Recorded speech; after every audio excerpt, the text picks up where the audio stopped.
In the late 1990s, the peaceful town of Clearwater was rocked by a series of terrifying disappearances.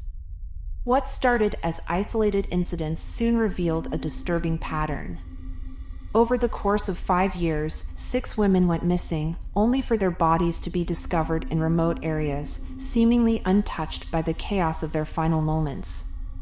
The first victim, 29-year-old Linda Thompson, was a beloved schoolteacher who disappeared after attending a friend's birthday party.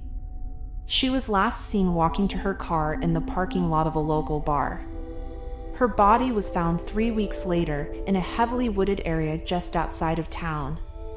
There were no signs of a struggle, no evidence of foul play, just a life cut tragically short. For a while, the town believed it was a tragic, isolated incident. But when 32-year-old Sarah Miller vanished under eerily similar circumstances a few months later, fears began to grow. Sarah was last seen leaving her office late one night. Her car was found abandoned in a supermarket parking lot the next morning, but there were no leads. Like Linda, Sarah's body was discovered in the woods, far from where she was last seen. The town was left in shock, and law enforcement was scrambling for answers. The media quickly picked up the story, and the Clearwater Police Department found itself in the national spotlight.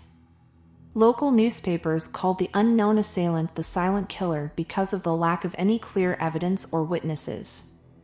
The murders seemed almost professional in nature, calculated, methodical, and deeply unsettling. As fear gripped the community, the police launched a full-scale investigation, interviewing anyone who might have seen something and asking women to stay vigilant. However, their efforts proved futile. There were no signs of forced entry into the victims' homes, no fingerprints, no DNA evidence. The killer was precise, leaving no trace behind.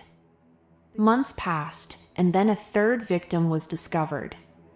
Jessica Rhodes, a 25-year-old nursing student, disappeared after a late-night shift at the hospital. Her body, like the others, was found in the same forested area.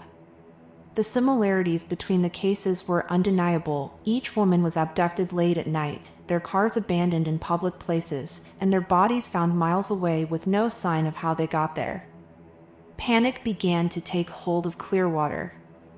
The FBI was called in, and a task force was created to profile the killer. They suspected the perpetrator might have a military background or be someone who worked in law enforcement due to the level of skill in covering their tracks. The FBI's profile painted a picture of a cold, calculating individual who likely lived a double life, someone who could easily blend into the fabric of the town while harboring a deadly secret. A year later, the silent killer claimed his fourth victim, Anna Martinez. She was a single mother who had just finished a late shift at the diner where she worked. Her disappearance shocked the community even further because she was known to be cautious, never taking risks, and always mindful of her surroundings. Her car was found at the same supermarket parking lot where Sarah Miller's car had been discovered. The killer's signature was becoming chillingly clear, but law enforcement remained baffled. A community in fear quickly began to turn on itself. Neighbors suspected neighbors, and whispers of conspiracy spread. Some believed the killer was a local figure of authority, perhaps a police officer, firefighter, or someone in the town's inner circle, someone who could move freely without raising suspicion. Local journalists started digging into the cases, interviewing family members, looking for any shred of overlooked information. One reporter, Kelly Daniels, noticed a strange connection that law enforcement had missed. All 4 victims had, at some point, visited a nearby car repair shop. It seemed innocuous at first, but Kelly was determined to investigate further. Kelly interviewed the shop's employees and found that the owner, Robert Simmons, had a spotless reputation. However, there was one worker, Jack Lawson, who had a peculiar history. Jack had been fired from his previous job as a security guard after being accused of harassment, though no formal charges were ever filed. He had been hired at the repair shop a few months before Linda's disappearance. Kelly brought her findings to the police, but they were hesitant to act on circumstantial evidence alone. Meanwhile, Jack seemed to vanish, disappearing from the shop one day and never returning. Authorities began searching for him, believing he might be the break they needed in the case. Days turned into weeks, and still, no trace of Jack Lawson was found. The investigation hit another dead end, leaving the town more frustrated and fearful than ever. 2 years passed without incident, and many in Clearwater hoped that the nightmare had ended. But the silent killer was not finished.